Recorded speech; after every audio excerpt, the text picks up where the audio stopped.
Madam President, yesterday was a historic day.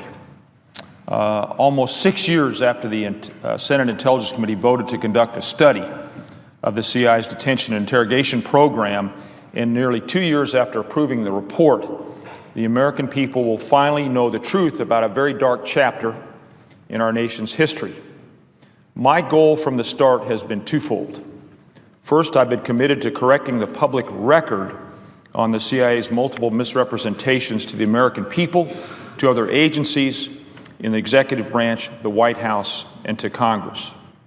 And second, my goal has been to ensure that the full truth comes out about this grim time in the history of the CIA and our nation, so that neither the CIA nor any future administration repeats the grievous mistakes this important oversight work reveals. The process of compiling, drafting, redacting, and now releasing this report has been much harder than it needed to be. And it brings no one joy to discuss the CIA's brutal and appalling use of torture or the unprecedented actions that some in the intelligence community and the administration have taken in order to cover up the truth. Now, a number of my colleagues who've come to the floor over the past 24 hours to discuss this report have referred to 9/11.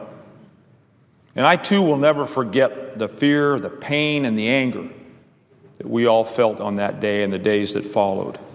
Americans were demanding action from our government to keep us safe. Everyone, myself included, wanted to go to the ends of the earth to hunt down the terrorists who attacked our nation and to make every effort to prevent another attack. Although we shared that goal, this report reveals how the CIA crossed a line and took our country to a place where we violated our moral and legal obligations in the name of keeping us safe. And as we know now, this was a false choice. Torture didn't keep us safer at all. By releasing the Intelligence Committee's landmark report, we reaffirm that we are a nation that does not hide from its past but learns from it, and that an honest examination of our shortcomings is not a sign of weakness but the strength of our great republic. From the heavily redacted version of the executive summary first delivered to the committee by the CIA in August, we made significant progress in clearing away the thick, obfuscating fog that these redactions represented. As the chairman has said, as Chairwoman Feinstein has said, our committee chipped away at over 400 areas of disagreement with the administration on redactions down to just a few. We didn't make all the progress we wanted to, and the redaction process itself was filled with unwarranted and completely unnecessary obstacles. And unfortunately, at the end of the day, what began as a bipartisan effort on the committee did not end as such, even after my colleagues on the other side of the aisle were repeatedly urged to participate with us as partners. As my friends here in the Senate know, I'm a legislator who goes out of his way to form bipartisan consensus. However, it became clear that that was just not possible here, and that is regrettable. But all told, after reviewing this final version of the committee's study, I believe it accomplishes the goals I laid out, and it tells the story that needs to be told. It also represents a significant and essential step toward restoring faith in the crucial role of Congress to conduct oversight. Congressional oversight is important to all of government's activities, but it's especially important to those parts of the government that operate in secret, as the Church Committee discovered decades ago. The challenge that the Church Committee members discovered are still with us today: how to ensure that secret government actions are conducted within the confines of the law. The release of this executive summary is testament to the power of oversight and the determination of Chairman Feinstein and the members of this committee to doggedly beat back obstacle after obstacle in order to reveal the truth. Madam President, there are a number of thank yous that are in order, and I want to start by thanking the chairman for her courage and persistence. I also want to thank the committee staff director, David Granis, The staff lead for the study, Dan Jones and his core study team, Evan Gottsman and Chad Tanner, they toiled for nearly 6 years to complete this report. They then shepherded it through the redaction process, all the while giving up their nights and weekends, vacations, and precious time with family and friends in an effort to get to the truth of this secret program for the members of the committee, the U.S. Senate, and now the American people. They've been assisted by other dedicated staff, including my designee on the committee, Jennifer Barrett. We would not be where we are today without them. I'm grateful beyond words for their service and dedication, and I want them to know our country is grateful too. Let me turn to the study itself, Madam President. Much has been written about the significance of this study. This is the study. It is a summary of the CIA's detention and interrogation program. I want to start by saying I believe the vast majority of CIA officers welcome oversight and believe in the checks and balances that form the very core of our Constitution. I believe many rank-and-file CIA officers have fought internally for and supported the release of this report. Unfortunately, again and again, these hardworking public servants have been poorly served by the CIA's leadership. Too many CIA leaders and senior officials have fought to bury the truth while using a redaction pen to further hide this dark chapter of the agency's history. But the document we released yesterday is the definitive official history of what happened in the CIA's detention and interrogation program, based on more than 6 million pages of CIA and other documents, emails, cables, and interviews. The 500-page study, this document, encapsulates the facts drawn from the full 6,700-page report, which is backed up by 38,000 footnotes. This is a documentary. It tells of the program's history based on the CIA's own internal records. The prose is dry and spare, as you'll soon see for yourself.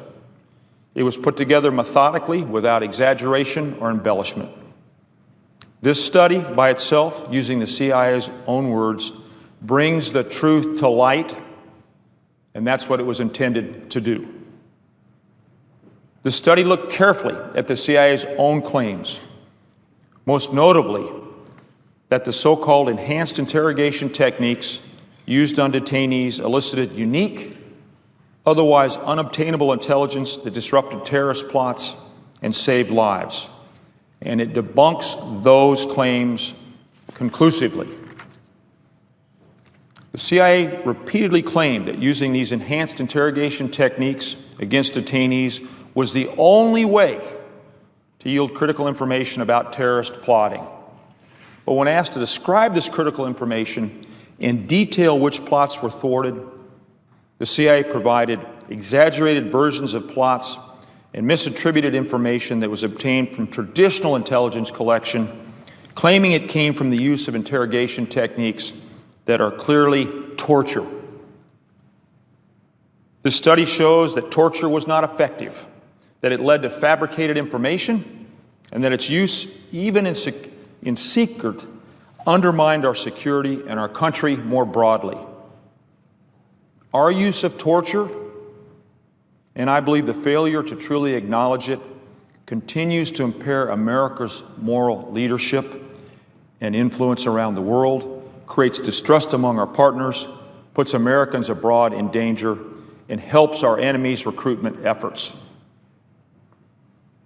Now, senior CIA leaders would have you believe their version of the truth, promoted in CIA-cleared memoirs by former CIA directors and other CIA and White House officials, that while there were some excesses in its detention and interrogation program, the CIA did not torture.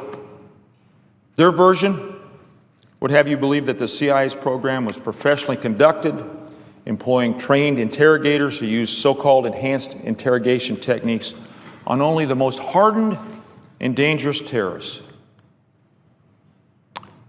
But as Professor Darius Udall writes in his book, Torture and Democracy, and to quote him, "To think professionalism is a guard against using excessive pain is an illusion.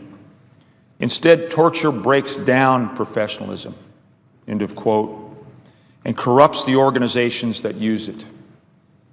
This is exactly what happened with the CIA's detention and interrogation program. And without proper acknowledgement of these truths by the CIA and the White House, it could well happen again.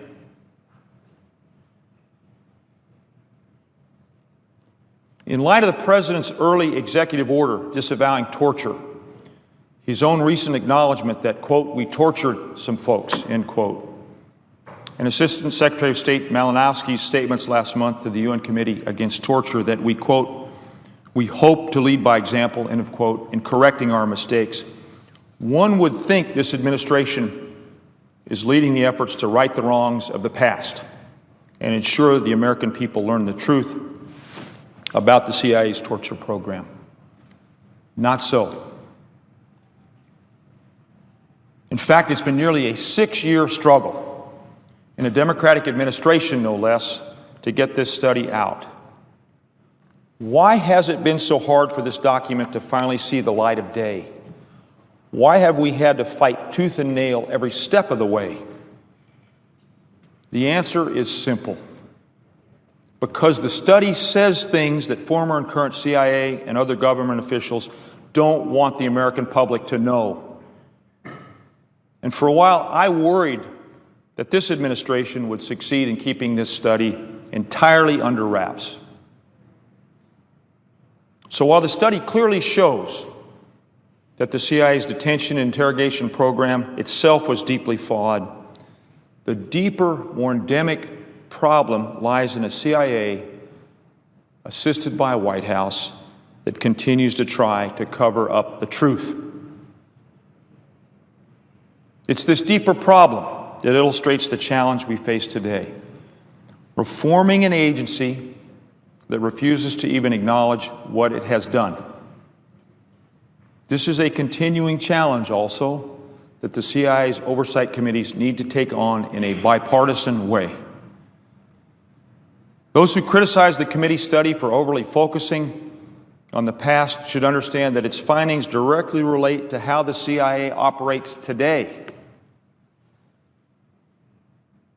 For an example of how the CIA has repeated its same past mistakes in more recent years, look at the section of the executive summary released yesterday that deals with the intelligence on the courier that led to Osama bin Laden.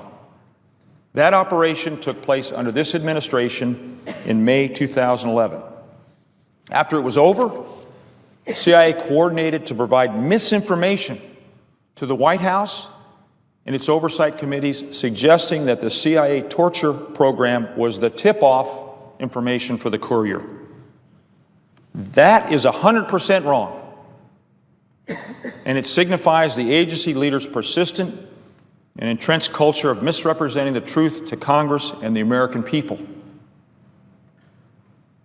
This example also illustrates again the dangers of not reckoning with the past. So while I agree with my colleagues on the committee who argue that doing oversight in real time is critical, I believe we cannot turn a blind eye to the past when the same problems are staring us in the face in the present. Oversight by willful ignorance is not oversight at all.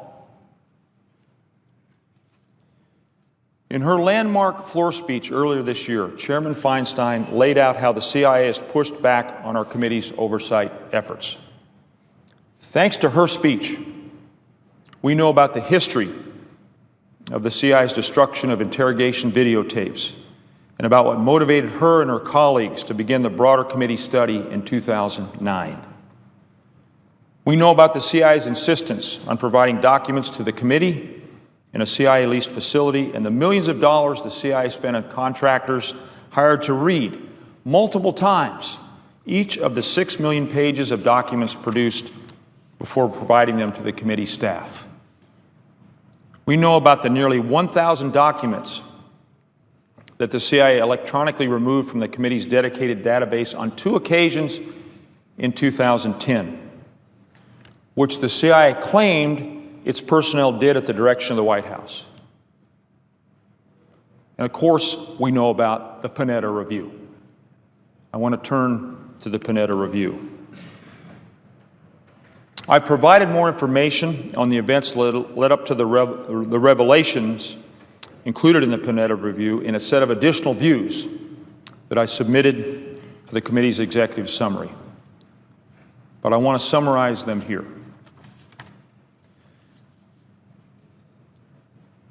From the beginning of his term as CIA director, John Brennan was openly hostile toward and dismissive of the committee's oversight and its efforts to review the detention and interrogation program. During his confirmation hearing, I obtained a promise from John Brennan that he would meet with committee staff on the study once confirmed. After his confirmation, he changed his mind. In December 2012, when the classified study was approved in a bipartisan vote, the committee asked the White House to coordinate any executive branch comments prior to declassification. The White House provided no comment. Instead, the CIA responded for the executive branch nearly 7 months later, on June 27, 2013. The CIA's formal response to this study under Director Brennan clings to false narratives about the CIA's effectiveness when it comes to the CIA's detention and interrogation program. It includes many factual inaccuracies, defends the use of torture, and attacks the committee's oversight and findings. And Madam President, I believe its flippant and dismissive tone represents the CIA's approach to oversight and the White House's willingness to let the CIA do whatever it likes, even if its efforts are aimed at actively undermining the President's stated policies. It would be a significant disservice to let the Brennan response speak for the CIA. Thankfully, it doesn't have to. There are some CIA officials and officers willing to tell it straight. In late 2013, then CIA General Counsel Stephen Preston answered a series of questions that I asked about his thoughts on the Brennan response as part of his Armed Services Committee nomination hearing to be General Counsel of the Defense Department. His answers to questions about the program contrasted sharply with the Brennan response. For instance, he stated matter-of-factly that from his review of the facts, the CIA provided the committee with inaccurate information regarding the detention and interrogation program. I posted online my questions of Mr. Preston along with his answers. Stephen Preston was not alone in having the moral courage to speak frankly and truthfully about the CIA's torture program. There were also other CIA officers willing to document the truth. In March 2009, then CIA Director Leon Panetta announced the formation of a director's review group to look at the agency's detention and interrogation program. As he stated at the time, quote, "The safety of the American people depends on our ability to learn lessons from the past while staying focused on the threats of today and tomorrow," end of quote. The director's review group looked at the same CIA documents that were being provided to our committee, and they produced a series of documents that became the Panetta Review. As I discussed in late 2013, the Panetta Review corroborates many of the significant findings of the committee's study. Moreover, the Panetta Review frankly acknowledges significant problems and errors made in the CIA's detention and interrogation program. Many of these same errors are denied or minimized in the Brennan response. As Chairman Feinstein so eloquently outlined in her floor speech on March 11th of this year, drafts of the Panetta Review had been provided by the CIA unknowingly to our committee staff years before, within the 6 million pages of documents it had provided. So when the committee received the Brennan response, I expected a recognition of errors and a clear plan to ensure that the mistakes identified would not be repeated again. Instead, Madam President, this is a crucial point. Instead, the CIA continued not only to defend the program and deny any wrongdoing, but also to deny its own conclusions to the contrary found in the Panetta Review. In light of those clear factual disparities between the Brennan response and the Panetta Review, committee staff grew concerned that the CIA was knowingly providing inaccurate information to the committee in the present day, which is a serious offense and a deeply troubling matter for the committee, the Congress, the White House, and our country. The Panetta Review was evidence of that potential offense. So in order to preserve that evidence, committee staff securely transported a printed portion of the Panetta Review from the CIA leased facility to the committee's secure offices in the Senate. This was the proper and right thing to do, not only because of the seriousness of the potential crime, but also in light of the fact that the CIA had previously destroyed interrogation videotapes without authorization and over objections of officials in the Bush White House. In my view, the Panetta Review is a smoking gun. It raises fundamental questions about why a review of the CIA conducted internally years ago and never provided to the committee is so different from the official Brennan response and so different from the public statements of former CIA officials. That's why I asked for a complete copy of the Panetta Review at a December 2013 Intelligence Committee hearing. Although the committee now has a portion of the review already in its possession, I believe then, as I do now, that it is important to make public its existence and to obtain a full copy of the report. And that's why I'm here today, to disclose some of its key findings and conclusions on the Senate floor for the public record, which fly directly in the face of claims made by senior CIA officials past and present. For example, as I mentioned earlier, on a number of key matters, the Panetta Review directly refutes information in the Brennan response. And in the few instances in which the Brennan response acknowledges imprecision or mischaracterization relative to the detention and interrogation program, the Panetta Review is refreshingly free of excuses, qualifications, or caveats. The Panetta Review found that the CIA repeatedly provided inaccurate information to the Congress, the President, and the public on the efficacy of its coercive techniques. The Brennan response, in contrast, continues to insist the CIA's interrogations produced unique intelligence that saved lives. Yet the Panetta Review identifies dozens of documents that include inaccurate information used to justify the use of torture and indicates that the inaccuracies it identifies do not represent an exhaustive list. The Panetta Review further describes how detainees provided intelligence prior to the use of torture against them. Prior to the use of the torture against them. It describes how the CIA, contrary to its own representations, often tortured detainees before trying any other approach. It describes how the CIA tortured detainees even when less coercive methods were yielding intelligence. The Panetta Review further identifies cases in which the CIA used coercive techniques when it had no basis for determining whether a detainee had critical intelligence at all. In other words, CIA personnel tortured detainees to confirm they didn't have intelligence, not because they thought they did.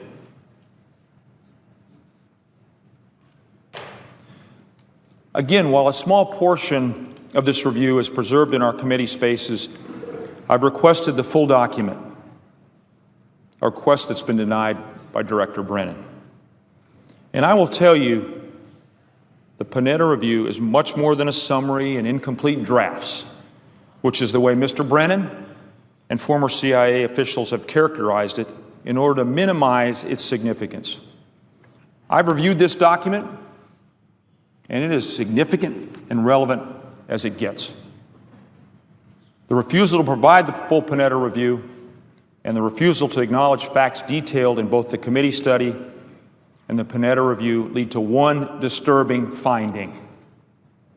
Director Brennan and the CIA today are continuing to willfully provide inaccurate information and misrepresent the efficacy of torture. In other words, the CIA is lying. This is not a problem of the past, Madam President, but a problem that needs to be dealt with today.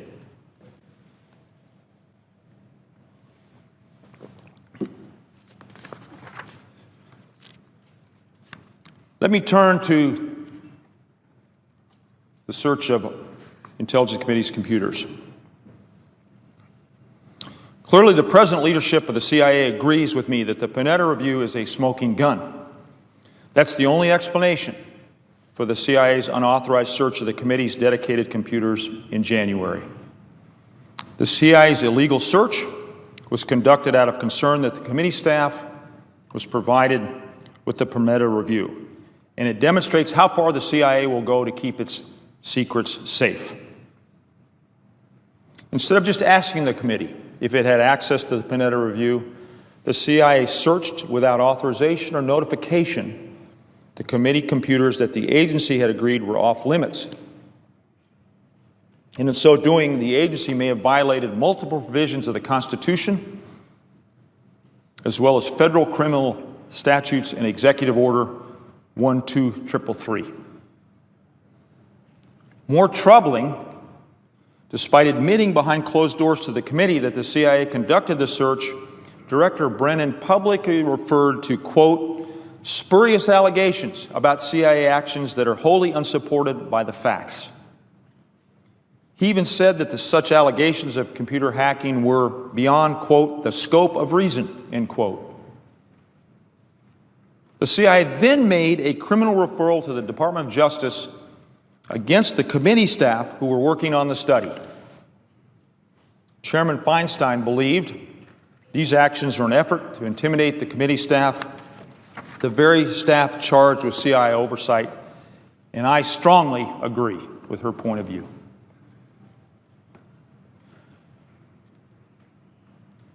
The CIA's Inspector General subsequently opened an investigation into the CIA's unauthorized search and found, contrary to Director Brennan's public protestations, that a number of CIA employees did, in fact, improperly access the committee's dedicated computers.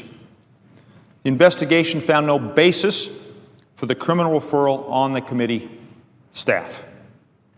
The IG also found that the CIA personnel involved demonstrated a, quote, lack of candor about their activities to the Inspector General. However, only a one-page unclassified summary of the IG's report is publicly available. The longer classified version was only provided briefly to members when it was first released, and I had to push hard to get the CIA to provide a copy to the committee to keep in its own records. Even the copy in committee records is restricted to committee members and only 2 staff members, not including my staff member. After having reviewed the IG report myself again recently, I believe even more strongly that the full report should be declassified and publicly released, in part because Director Brennan still refuses to answer the committee's questions about the search. In March, the committee voted unanimously to request responses from Director Brennan about the computer search. The chairman and vice chairman wrote a letter to Director Brennan, who promised a thorough response to their questions after the Justice Department and CIA IG reviews were complete. The chair and vice chair then wrote 2 more letters to no avail. The director has refused to answer any questions on this topic and has again deferred his answers, this time until after the CIA's Internal Accountability Board review is completed, if it ever is. So from March until December, for almost 9 months, Director Brennan has flat out refused to answer basic questions about the computer search, whether he suggested the search or approved it, and if not, who did. He has refused to explain why the search was conducted, its legal basis, or whether he was even aware of the agreement between the committee and the CIA laying out protections for the committee's dedicated computer system. He's refused to say whether the computers were searched more than once, whether the CIA monitored committee staff at the CIA-leased facility, whether the agency ever entered the committee's secure room at the facility, and who at the CIA knew about the search both before and after it occurred. Madam President, I want to turn at this point to the White House. To date, there's been no accountability for the CIA's actions or for Director Brennan's failure of leadership. Despite the facts presented, the President has expressed full confidence in Director Brennan and demonstrated that trust by making no effort at all to rein him in. The President stated that it wasn't appropriate for him to wade into these issues that exist between the committee and the CIA. As I said at the time, the committee should be able to do its oversight work, consistent with our constitutional principle of the separation of powers, without the CIA posing impediments or obstacles as it has and as it continues to do today. For the White House to not recognize this principle and the gravity of the CIA's actions deeply troubles me today and continues to trouble me. Far from being a disinterested observer in the committee's CIA battles, the White House has played a central role from the start. If former CIA Director Panetta's memoir is to be believed, the President was unhappy about Director Panetta's initial agreement with the committee in 2009 to allow staff access to operational cables and other sensitive documents about the torture program.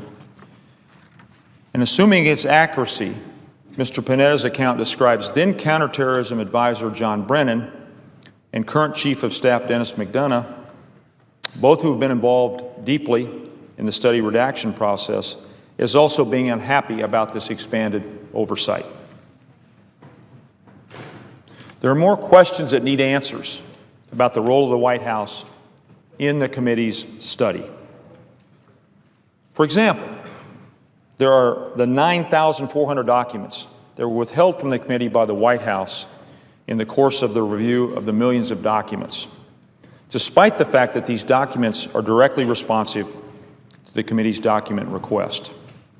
The White House has never made a formal claim of executive privilege over the documents, yet it has failed to respond to the chairman's requests for the documents or to compromise proposals she has offered to review a summary listing of them. When I asked CI General Counsel Stephen Preston about the documents, he noted that, quote, the agency has deferred to the White House and has not been substantially involved in subsequent discussions about the disposition of these documents, end of quote. Now look, if the documents are privileged, the White House should assert that claim. But if they are not, White House officials need to explain why they pulled back documents that the CIA believed were relevant to the committee's investigation and responsive to our direct request. The White House has not led on this issue in the manner we expected when we heard the President's campaign speeches in 2008 and read the executive order he issued in January 2009. To CIA employees in April 2009, President Obama said, what makes the United States special and what makes you special is precisely the fact that we are willing to uphold our values and ideals even when it's hard.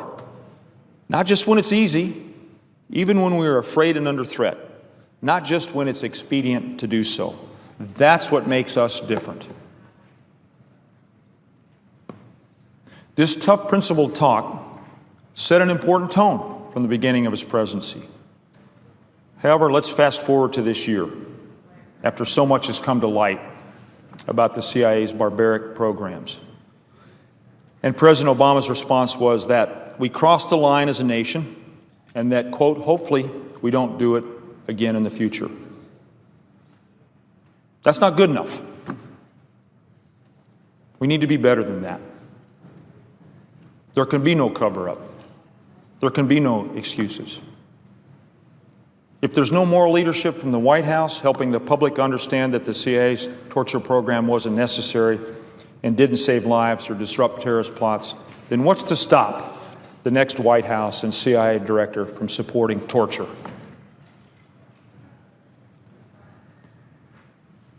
Finally, the White House is not led on transparency, as then Senator Obama promised in 2007. He said then that, quote, we'll protect sources and methods, but we won't use sources and methods as pretext to hide the truth. Our history doesn't belong to Washington, it belongs to America, end of quote. And in 2009, consistent with his promise, President Obama issued Executive Order 13526, which clarified that information should be classified to protect sources and methods, but not to obscure key facts or cover up embarrassing or illegal acts. But actions speak louder than words. This administration, like so many before it, has released information only when forced to, by a leak, or by court order, or by an oversight committee. The redactions to the committee's executive summary on the CIA's detention and interrogation program have been a case study in this refusal to be open. Despite requests that both the chairman and I made for the White House alone to lead the declassification process, it was given by the White House to the CIA, the same agencies that's the focus of this report. And predictably, the redacted version that came back to the committee in August obscured key facts and undermined key findings and conclusions of the study. The CIA also included unnecessary redactions to previously acknowledged and otherwise unclassified information. Why, Madam President? Well, presumably to make it more difficult for the public to understand the study's findings. Content that the CIA has attempted to redact includes information in the official declassified report of the Senate Armed Services Committee, other executive branch declassified official documents, information in books and speeches delivered by former CIA officers that were approved by the CIA's Publication Review Board, news articles, and other public reports. Now, it's true that through negotiations between the committee, the CIA, and the White House, many of these issues were resolved. However, at the end of the day, the White House and the CIA would not agree to include any pseudonyms in the study to disguise the names of CIA officers. In 2009, the CIA and the committee had agreed to use CIA-provided pseudonyms for CIA officials. But in the summary's final version, the CIA insisted that even the pseudonyms should be redacted. For an agency concerned about morale, this is the wrong approach to take, in my view. By making it less possible to follow a narrative thread throughout the summary, this approach effectively throws many CIA personnel under the bus. It tars all of the CIA personnel by making it appear that the CIA writ large was responsible for developing, implementing, and representing the truth about the CIA's detention and interrogation program. In fact, a small number of CIA officers were largely responsible. Further, there's no question that the identities of undercover agents must be protected, but it is unprecedented for the CIA to demand, and the White House agree, that every CIA officer's pseudonym in the study be blacked out. U.S. government agencies have used pseudonyms to protect officers' identities in any number of past reports, including the 9/11 Commission report, the investigation of the Abu Ghraib detention facility, and the report on the Iran-Contra affair. We asked the CIA to identify any instances in the summary wherein a CIA official mentioned by pseudonym would result in the outing of any undercover officer, and they could not provide any such examples. Why do I focus on this? The CIA's insistence on blacking out even the fake names of its officers is problematic because the study is less readable and has lost some of its narrative thread. But as the chairman has said, we will find ways to bridge that gap. The tougher problem to solve is how to ensure this and future administrations follow President Obama's pledge not to use sources and methods as pretexts to hide the truth.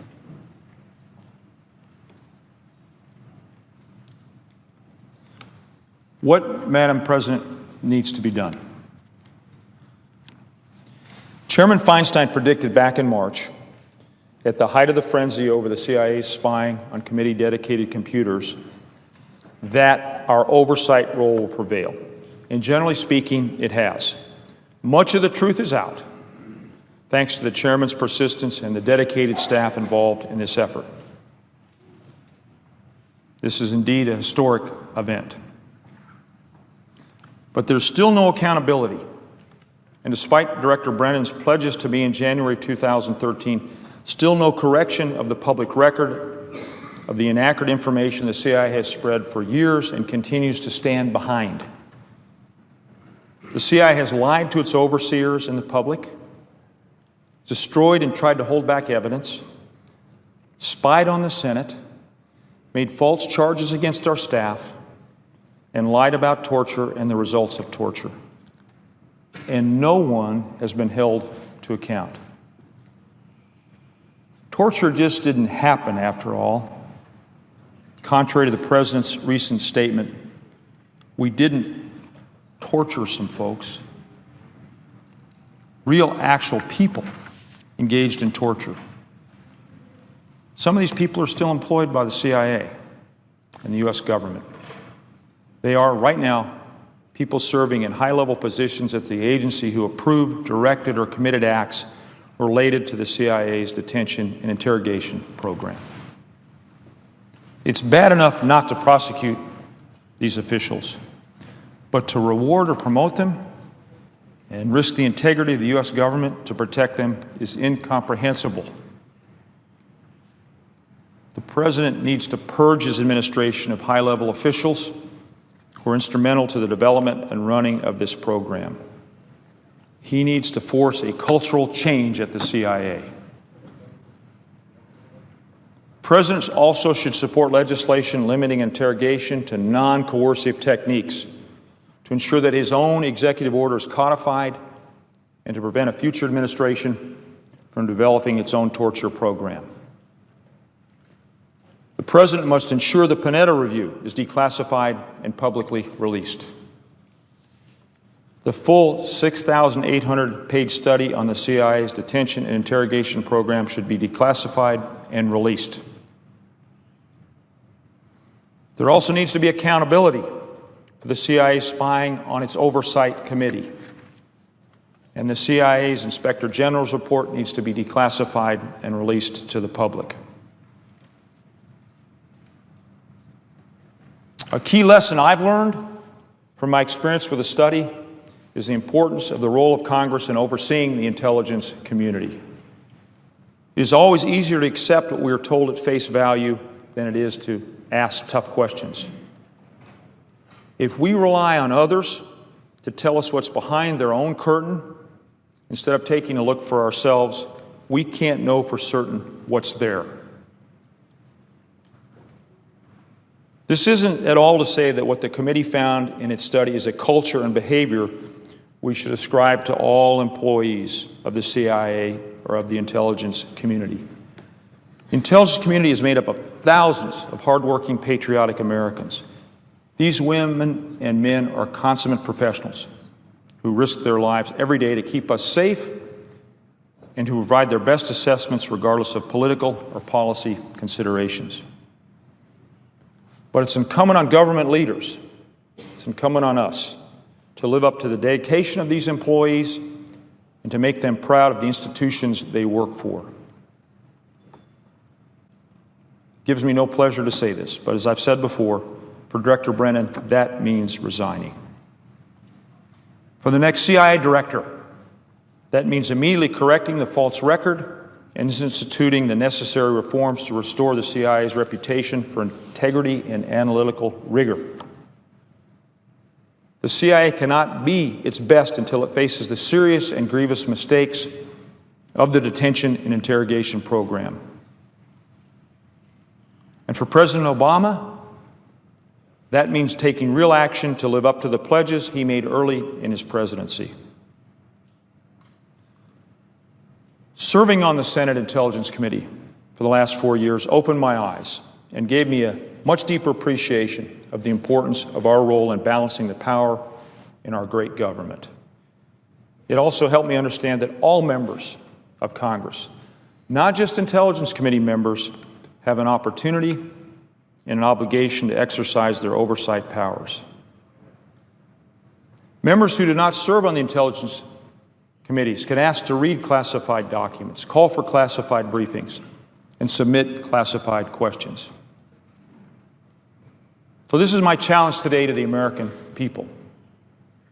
Urge your member of Congress to be engaged, to get classified briefings, and to help keep the intelligence community accountable. This is the only way that secret government and democracy can coexist. We have so much to be proud of in our great nation. And one of those matters of pride is our commitment to admit mistakes, correct past actions, and move forward knowing that we are made stronger when we refuse to be bound by the past. We've always been a forward-looking nation, but to be so, we must be mindful of our own history. That's what this study is all about. And it's why I have no doubt that we will emerge from a dark episode with our democracy strengthened and our future made brighter. It's been an honor to serve on this committee, and I will miss doing its important work more than I can say. Thank you, Madam President. I yield the floor.